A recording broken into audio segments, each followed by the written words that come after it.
Before we begin, take a moment to breathe. If these reflections speak to something silent inside you, subscribe so you don't lose the path back here.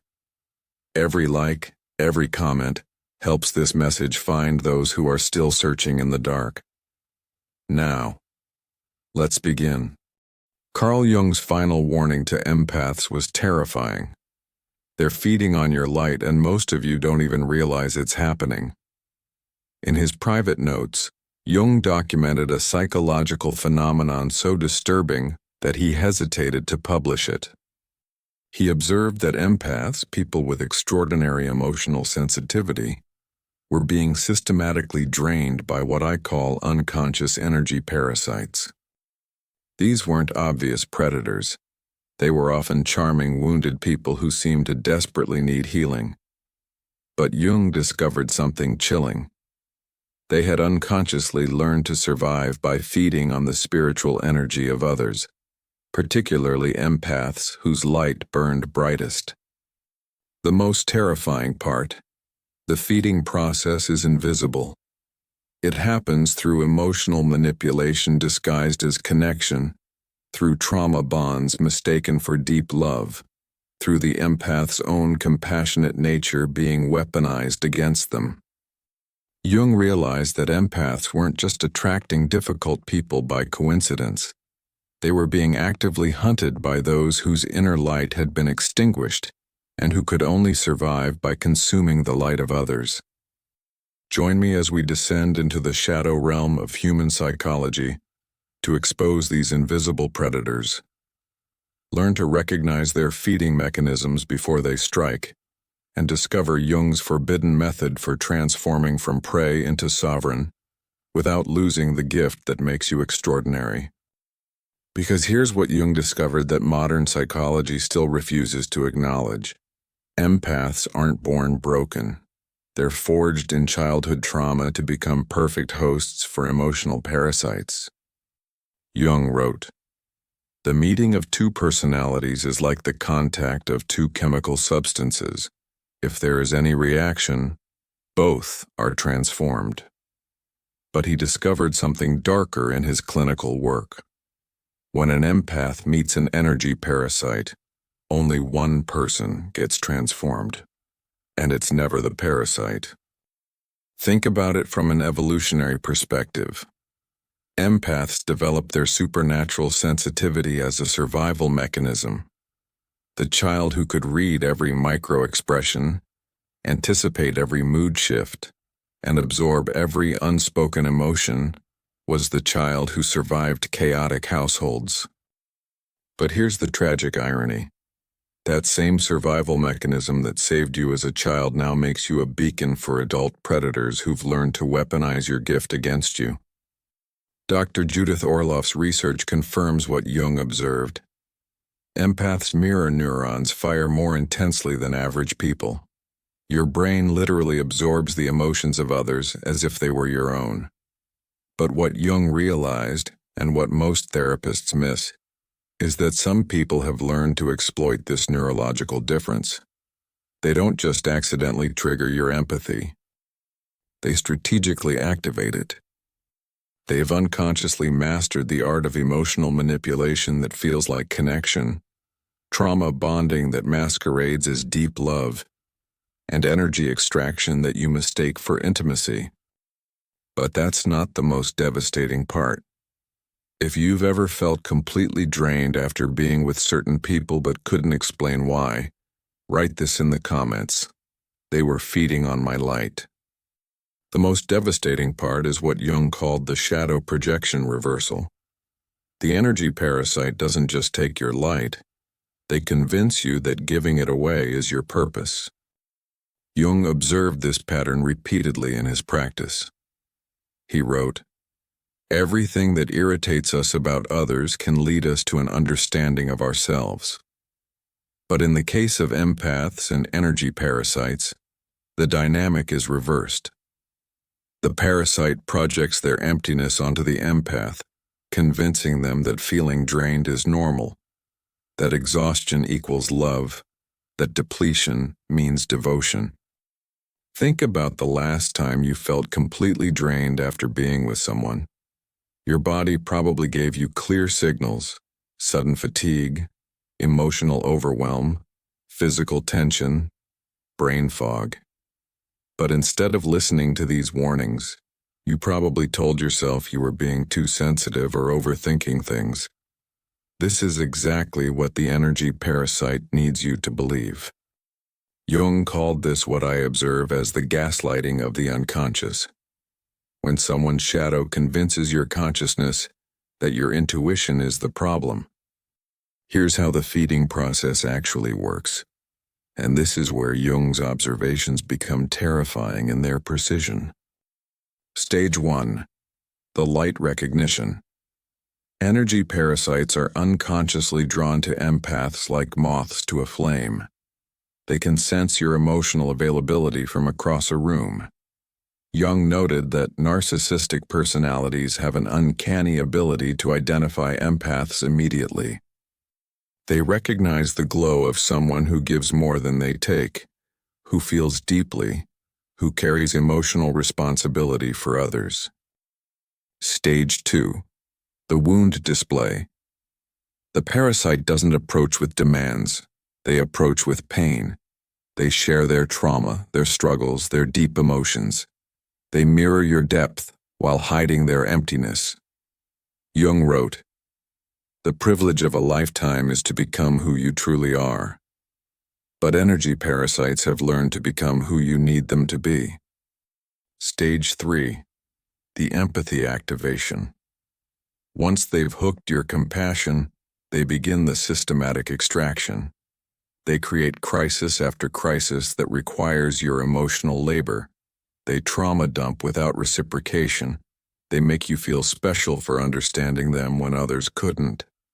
Jung observed that empaths mistake being needed for being loved. Stage 4. The depletion normalization. This is the most insidious stage. The parasite convinces you that feeling drained is proof of how deep your connection is, that exhaustion equals love, that your emotional overwhelm means you're a highly sensitive person rather than someone being systematically depleted. But here's where Jung's understanding becomes revolutionary. He didn't see this as just interpersonal dysfunction. He recognized it as an archetypal pattern, what I call the wounded healer meets the shadow devourer.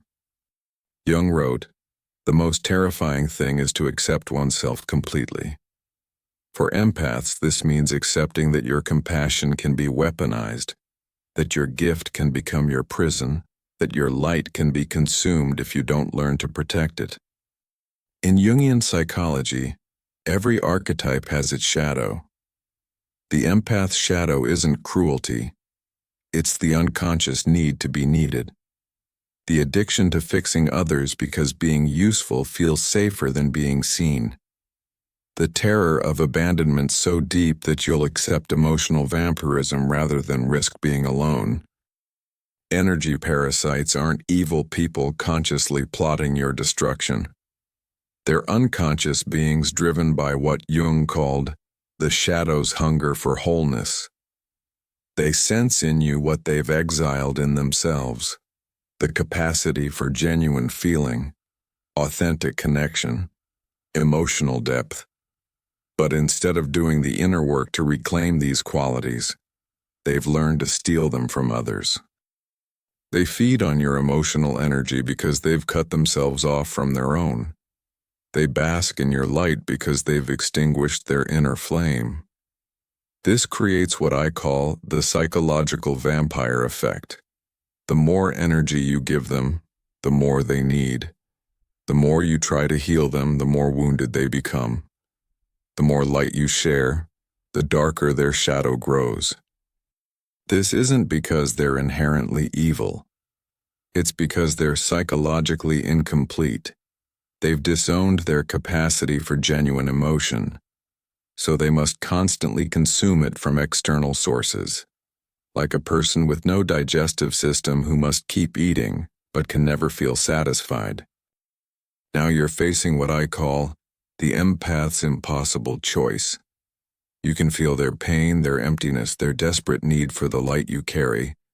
Your compassionate nature wants to help, to heal, to save them from their darkness. But Jung discovered something that changes everything. You cannot heal someone by letting them feed on your essence. You cannot love someone back to wholeness by allowing them to drain your light. You cannot save someone who is unconsciously committed to staying lost. Let me show you what this pattern looks like in different scenarios. The romantic energy vampire. Sarah met David at a spiritual retreat. He seemed deep, sensitive, wounded in a way that called to her healing nature. He shared his childhood trauma, his struggles with depression, his search for meaning. Sarah felt chosen, special for being the one person who truly understood him. But within months, Sarah noticed she was always exhausted. David would call during her work hours with emotional crises. He would trauma dump for hours without asking about her day. When she tried to share her own struggles, he would either minimize them or make them about his pain. When Sarah applied Jung's principles, she realized David wasn't seeking healing. He was seeking supply. Her empathy had become his drug, her emotional labor his crutch. When she began setting boundaries, David's mask slipped. He accused her of being cold, uncaring, not the person he thought she was. The truth, Sarah had stopped being his emotional feeding source. So David's unconscious began searching for a new host. The family energy parasite. Michael's mother had always been emotionally intense. She would call him with crisis after crisis, making him feel responsible for her well-being. If he didn't answer immediately, she would guilt him about abandoning her. She would threaten suicide when he tried to create boundaries. Jung would have recognized this as the devouring mother archetype, the parent who unconsciously feeds on their child's life force rather than nurturing it. Michael's empathy had been weaponized against him since childhood. When Michael learned about energy parasitism, he realized his exhaustion wasn't about being a bad son. It was about being systematically drained by someone who had never learned to regulate her own emotions. Setting boundaries with his mother felt like betrayal, but it was actually self-preservation. The workplace emotional vampire. Lisa worked with a colleague who was always in crisis. This person would monopolize team meetings with personal drama, seek Lisa out for lengthy support sessions, and make their inability to function everyone else's emergency. What made this particularly insidious was that this colleague framed their behavior as sensitivity and depth. They positioned themselves as the emotional one in a cold corporate environment. Lisa's natural empathy made her feel obligated to provide endless emotional labor. Jung would have seen this as projection. The colleague was unconsciously making their emotional dysregulation everyone else's responsibility, while positioning themselves as the victim of an unfeeling world. But here's where Jung's warning becomes urgent. The longer you allow energy parasites to feed on your light, the more you begin to merge with their shadow. You start to believe their projection that you exist to serve others' emotional needs. Jung wrote, "One does not become enlightened by imagining figures of light, but by making the darkness conscious." For empaths, this means recognizing that your compulsion to heal others often comes from your own unhealed wounds. The shadow side of empathy is the unconscious belief that you don't matter unless you're useful, that love must be earned through service, that your value lies in your ability to absorb and process other people's pain. This belief system makes you the perfect host for energy parasites. You provide endless emotional labor while convincing yourself it's love. You deplete your own resources while telling yourself it's compassion. You sacrifice your well-being while believing it's spiritual growth. But Jung discovered something that will change how you see yourself forever. Your light isn't meant to be consumed by others. It's meant to illuminate your own path toward wholeness. When you constantly give your energy away, you're not being loving. You're avoiding the terrifying work of learning to love yourself. When you focus obsessively on healing others, you're often running from the frightening task of healing your own wounds. The energy parasite becomes your enabler in spiritual bypassing. They give you someone to save so you don't have to save yourself. They provide endless drama so you don't have to face your own shadows. They offer you the role of martyr so you don't have to claim the role of sovereign. Here's Jung's framework for protecting your light without hardening your heart. I call it the light method. L. Discern energy signatures. Jung emphasized the importance of what he called feeling-toned complexes. Every person carries an energetic signature that your empathic abilities can read if you know what to look for. Energy parasites feel different in your system than healthy people. With parasites, you feel drained, anxious, confused, or emotionally hijacked after interaction. With healthy people, you feel energized, clear, peaceful, or inspired. Start documenting how you feel before, during, and after interactions with different people. Your body is a sophisticated radar system that can detect energy parasites if you learn to trust its signals. I. Integrate your shadow. Jung believed that shadow integration was essential for psychological health. For empaths, this means owning the parts of yourself that want to be needed, that fear abandonment, that believe love must be earned through service. Ask yourself, what do I get out of being needed by broken people? How does rescuing others help me avoid my own healing? What childhood wound am I trying to heal through others? The goal isn't to eliminate these tendencies, but to make them conscious so they don't unconsciously drive your relationship choices. G. Guard your sacred energy. Jung wrote, "Your vision becomes clear when you look into your heart. Who looks outside, dreams. Who looks inside, awakens." Protecting your energy isn't selfish. It's spiritual responsibility. This means saying no to emotional labor that depletes you. It means refusing to carry other people's unprocessed emotions. It means choosing relationships that nourish rather than drain you. Your energy is finite and sacred. Every moment you spend processing someone else's shadow is a moment you can't spend growing your own light. H. Honor your authentic nature. Energy parasites are attracted to empaths who dim their light to make others comfortable. The more you hide your gifts, deny your intuition, or minimize your sensitivity, the more you become a target for those who want to consume what you're suppressing. Jung believed in what he called individuation, becoming who you truly are, rather than who others need you to be. For empaths, this means owning your sensitivity as strength, trusting your intuition as wisdom, and using your gifts consciously, rather than unconsciously. T. Transform trauma into wisdom. Jung said, "The most terrifying thing is to accept oneself completely." This includes accepting that you've been targeted by energy parasites not because you're weak, but because you carry something precious that unconscious people want to consume. Your empathic abilities developed as a survival mechanism. Now they must evolve into a conscious choice. You can feel others' emotions without absorbing them. You can offer compassion without sacrificing yourself. You can help others without depleting your own resources. When you apply Jung's principles to relationships, everything changes. You stop attracting energy parasites and start drawing in conscious beings who can match your emotional depth without depleting your resources. But here's what Jung warned about during this transition.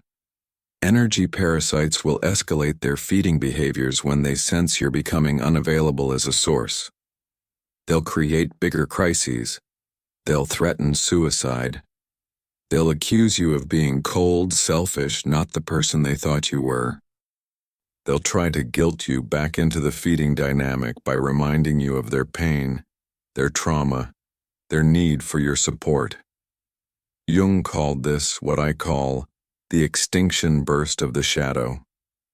When parasites can no longer feed easily, they become more desperate and more manipulative.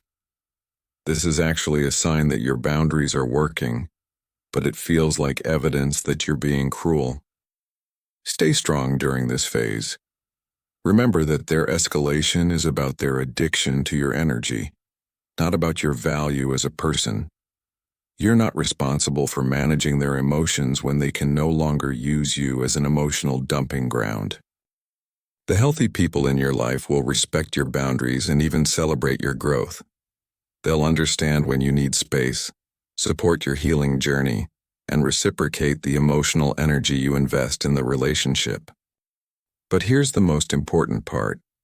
You must become the kind of person you want to attract. If you want conscious relationships, you must become conscious yourself. If you want reciprocal connections, you must learn to receive as well as give. If you want authentic love, you must show up authentically rather than performing the role others want you to play. Jung understood that this battle for your light is fundamentally spiritual. He wrote, "The privilege of a lifetime is to become who you truly are. But energy parasites have a vested interest in keeping you small, depleted, and unconscious of your true power. When you begin to protect your energy and set boundaries, you're not just changing relationship dynamics, you're engaging in what I call the war for your soul. This isn't metaphorical.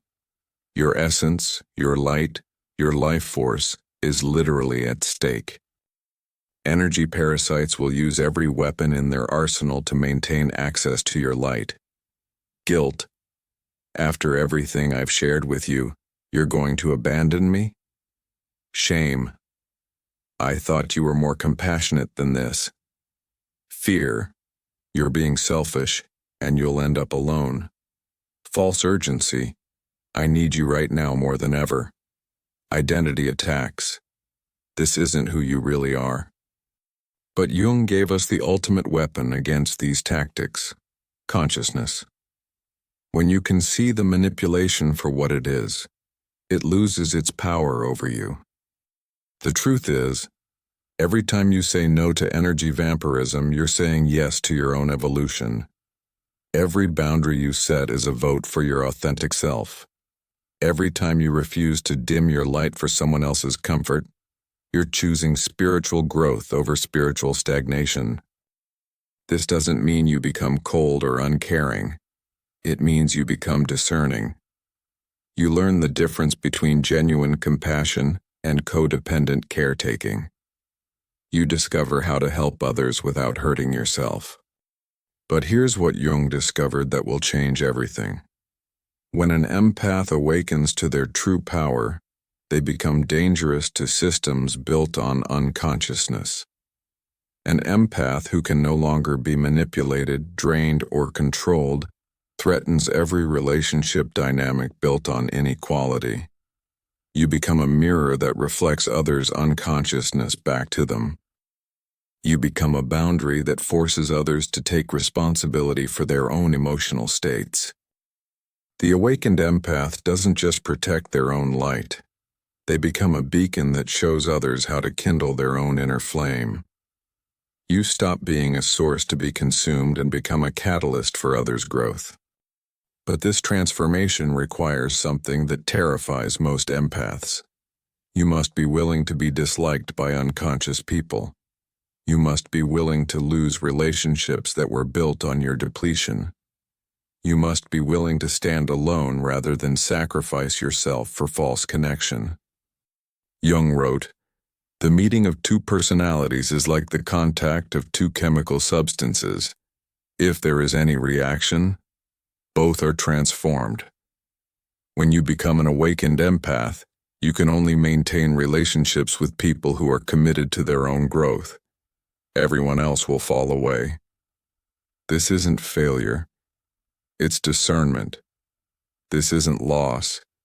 It's liberation. This isn't loneliness. It's sovereignty. Comment below if you've been called selfish for setting boundaries with energy vampires. My energy is sacred. You'll discover that you'd rather have one authentic connection than a dozen draining relationships. You'll realize that quality of presence matters more than quantity of people. You'll understand that your light is too sacred to be consumed by those who refuse to do their own inner work. There are 3 levels of empath development that Jung identified, and understanding where you are will help you progress toward true energetic sovereignty. Level 1, the unconscious empath. You feel everything but understand nothing. You absorb others' emotions without realizing it. You're constantly drained but blame yourself for being too sensitive. You attract energy parasites because you haven't learned to protect your gifts. At this level, your empathy controls you rather than you controlling it. You're like a radio that picks up every frequency but can't tune into specific stations. The solution is developing emotional boundaries and learning to distinguish between your feelings and others' feelings. Level 2, the conscious empath. You recognize your empathic abilities and begin to use them intentionally. You can feel others' emotions, but you don't automatically absorb them. You've learned basic energy protection techniques and can maintain some boundaries with energy parasites. At this level, you're beginning to see the difference between empathy and codependency. You can offer compassion without depleting yourself, but you still struggle with guilt when setting boundaries and sometimes slip back into old patterns. Level 3, the sovereign empath.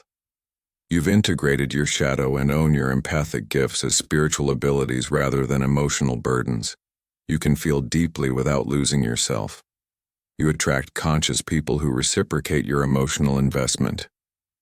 At this level, your empathy becomes a tool for discernment rather than a trap for manipulation. You can sense others' authentic emotions versus their performed emotions. You can offer healing presence without taking on others' wounds as your own. The journey from level 1 to level 3 requires what I call the courage to disappoint.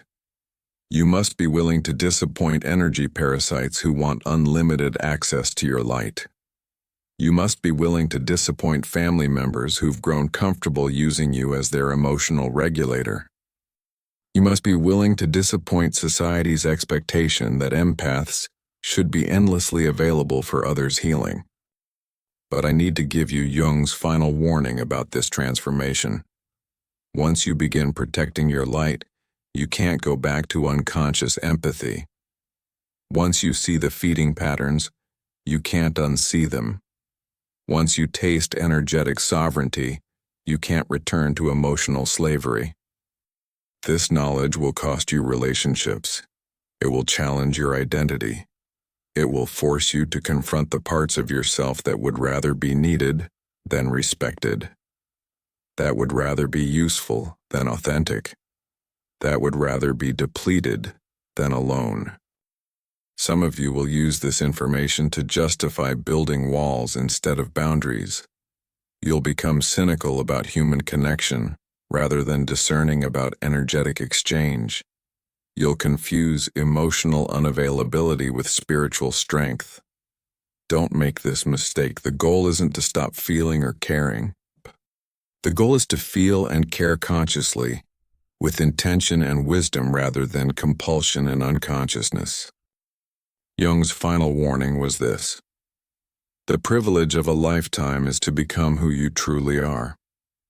But becoming who you truly are requires releasing who you think you should be for others' comfort. Your light is not a resource to be consumed, it's a presence to be embodied. Your empathy is not a service to be provided, it's a gift to be shared consciously. The world doesn't need more depleted healers. It needs awakened empaths who know the difference between love and enabling, between compassion and codependency, between service and self-sacrifice.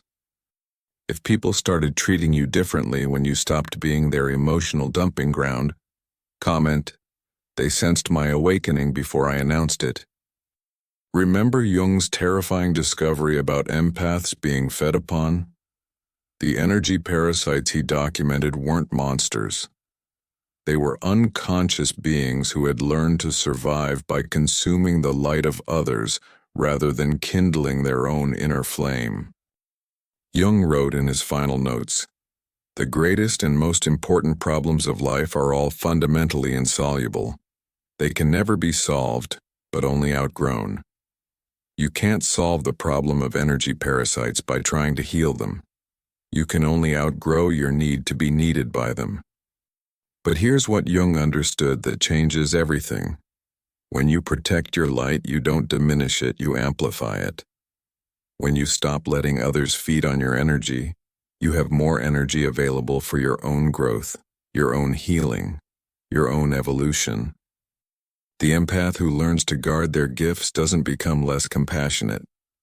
They become more discerning. They learn to offer their light to those who can receive it without depleting it, who can appreciate it without consuming it, who can match it without dimming it. Jung's final warning wasn't just about protecting yourself from energy parasites. It was about claiming your birthright as a conscious being who chooses how to use their gifts rather than being unconsciously driven to give them away. Your sensitivity is not a curse to be managed. It's a superpower to be mastered. Your empathy is not a weakness to be hidden. It's a strength to be wielded consciously. Your light is not fuel for others' darkness. It's illumination for your own path toward wholeness. The energy parasites Jung warned about can only feed on unconscious empaths. When you awaken to your true nature, when you learn to protect your essence while sharing your gifts, when you become sovereign over your own energy field, you become immune to their feeding mechanisms. That's the ultimate protection. Not walls that keep everyone out, but consciousness that lets only love in. Master this distinction and you'll never again confuse being drained with being loved, being needed with being valued, or being depleted with being devoted. Jung's warning was clear. They're feeding on your light. But his promise was even clearer. You have the power to stop them. If you recognize yourself in this warning, you're not alone. Thousands of empaths are waking up to these patterns and reclaiming their power. Share in the comments what's one boundary you're ready to set to protect your light. Your story might be exactly what another empath needs to hear to begin their own journey toward energetic sovereignty. If you're ready to dive deeper into Jung's psychology and how it applies to modern relationships, check out my video on Why You Have No Motivation Left After Facing Your Shadow, Carl Jung Psychology, where I reveal what happens to your drive and ambition when you begin the shadow integration process. Thank you for watching. If this message resonated with you, take a moment to breathe and remember that awareness grows when it's shared. Subscribe so you don't lose your way when the next reflection arrives. Leave a like. It helps this message reach others who need to hear it but don't yet know why. And share your thoughts below, because every comment here becomes a spark. One awakened mind helping another remember. Together, we move beyond the dark.